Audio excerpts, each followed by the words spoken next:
TV Narasimharao Madiga Mahajana socialist party Hyderabad జిల్లా అధ్యక్షుడిని. మాదిగల ఆకాంక్ష, హక్కులు, ఆత్మగౌరవం, రాజ్యాధికారంతో మొదలైనటువంటి మాదిగ దండోర ఎంఆర్పిఎస్ ఉద్యమం గౌరవశ్రీ మందకృష్ణ మాదిగ గారు 30 సంవత్సరాలుగా సుదీర్ఘ ఉద్యమ పోరాటం కొనసాగించి సుప్రీంకోర్టు ద్వారా వర్గీకరణ సాధించి మాదిగ ఉపకులాలకు ఫలాలు అందించే విధంగా ఈరోజు సమాజం ముందు ఉంచడం జరిగింది. వర్గీకరణ సాధించి పెట్టిన విజయసారథి గౌరవశ్రీ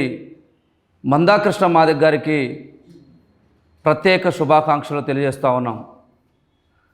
అదేవిధంగా 1950 జనవరి 26వ తారీఖు నుంచి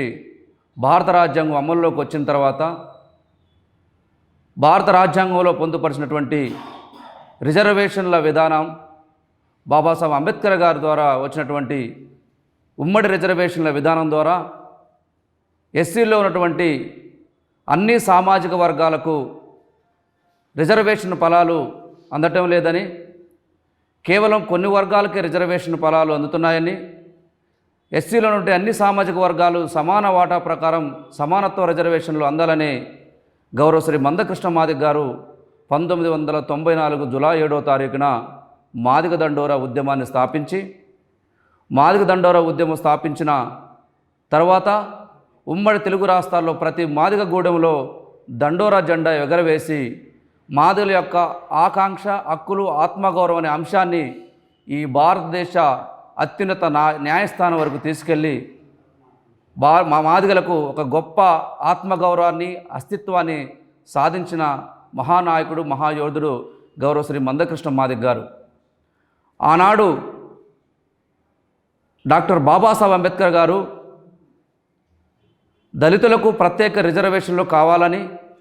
ప్రత్యేక నియోజకవర్గ రిజర్వేషన్లు కావాలని పోరాటం చేస్తున్న క్రమంలో మహాత్మా గాంధీ గారు ఆ విధానాన్ని వ్యతిరేకించారు. అంటే ఉమ్మడిగా ఉన్న సమాజాన్ని విడదీస్తున్నారు అనే కోణంలో ఆనాడు అంబేద్కర్ గారు ఇతర వర్గాలు ఎన్నో విధంగా ఇబ్బందులకు గురి చేసినా, నా జాతి కోసం, నా దళిత సమాజం కోసం, నా వర్గాల అభ్యున్నత కోసం ఏ స్థాయికైనా పోరాటం కొనసాగిస్తానని ఒక దృఢ నిశ్చయంతో పోరాటం కొనసాగించి రిజర్వేషన్లు సాధించారు. అదేవిధంగా గౌరవశ్రీ మందకృష్ణ మాదిగ గారు ఉమ్మడి రిజర్వేషన్లో కొన్ని వర్గాలు రిజర్వేషన్ల విధానాన్ని వ్యతిరేకిస్తున్నా కానీ అణగారిన వర్గాలకు, అట్టడుగు వర్గాలకు గౌరవశ్రీ మందకృష్ణ మాదిగ గారు పోరాటం ద్వారా సామాజిక సమతులిత రిజర్వేషన్ల విధానం కింది స్థాయి వరకు తీసుకెళ్లే విధానాన్ని ఈరోజు మనం చూస్తూ ఉన్నాం. అదేవిధంగా గౌరవశ్రీ మందకృష్ణ మాదిగ గారు 30 సంవత్సరాలుగా ఈ రాష్ట్రంలో, ఈ దేశంలో ఎన్నో నిర్బంధాలకు, అక్రమ అరెస్టులకు ఎన్ని విధాలుగా అతన్ని అణిచివేయడానికి ప్రయత్నం చేసినా మొక్కవనే దీక్షతో, ఆత్మస్థైర్యంతో లక్ష్యం కోసం, మాదిగల హక్కుల కోసం, వర్గీకరణ కోసం నిరంతరం పోరాటం కొనసాగించి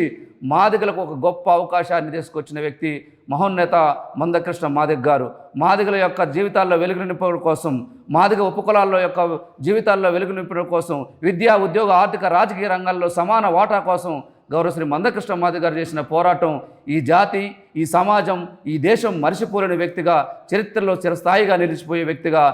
గౌరవశ్రీ మందకృష్ణ మాదిగ గారిని చూడవలసిన అవసరం ఉంది. భారతదేశ సామాజిక ఉద్యమాల నేపథ్యంలో ఈ దేశంలో అణగారిన అట్టడుగు వర్గాల కోసం పోరాటం కొనసాగించిన వ్యక్తుల్లో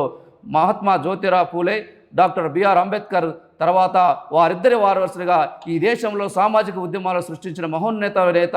మాన్యశ్రీ మందకృష్ణ మాదిగ గారిది జగమెరిగిన సత్యం సమాజం చూస్తుంది. అదేవిధంగా గౌరవశ్రీ మందకృష్ణ మాదిగ గారు భవిష్యత్తు ఇచ్చే కార్యాచరణలో ఈ దళిత సమాజం, ఎస్సీ, ఎస్టీ, బీసీ, ప్రజాస్వామికవాదులు కూడా రాజ్యాధికారం దిశగా మందకృష్ణ మాదిగ గారి యొక్క కార్యాచరణను, మందకృష్ణ మాదిగ ఆలోచన విధానాన్ని ప్రజల్లోకి తీసుకెళ్లాలని కోరుకుంటూ అందరికీ ప్రత్యేకంగా మరొక్కసారి నా పక్షాన, మా హైదరాబాద్ జిల్లా కమిటీ పక్షాన, ఎంఆర్పిఎస్ పక్షాన మందకృష్ణ మాదిగ గారికి సామాజిక ఉద్యమనక్షులు శుభాకాంక్షలు, పాదాభివందనాలు చేస్తూ, అదేవిధంగా సామాజిక దృక్పథంతో, ప్రజాస్వామ్య దృక్పథంతో వచ్చినటువంటి M7 యొక్క న్యూస్ ఛానల్ అందరూ కూడా సబ్స్క్రైబ్ చేసుకోవాలి. ఈ రాష్ట్రంలో ఈ దేశంలో ఎన్నో ఛానల్లో ఉన్నా కానీ అట్టడుగు అణగారిన వర్గాల ఎస్సీ ఎస్టీ బీసీ మైనార్టీ ప్రజాస్వామికవాదుల కోసం ఏర్పడినటువంటి M7 యొక్క న్యూస్ ఛానల్ని ప్రతి ఒక్కరూ సబ్స్క్రైబ్ చేసి మన సమాజంలో ఉన్నత స్థానంలో ఉన్నటువంటి వ్యక్తులు కూడా కింది స్థాయి వ్యక్తులకు మన యొక్క పోరాటాన్ని చేరవేసే విధంగా M7 ఉపయోగపడుతుంది. తప్పకుండా M7 యొక్క ఛానల్ని సబ్స్క్రైబ్ చేయాలని ప్రత్యేకంగా విజ్ఞప్తి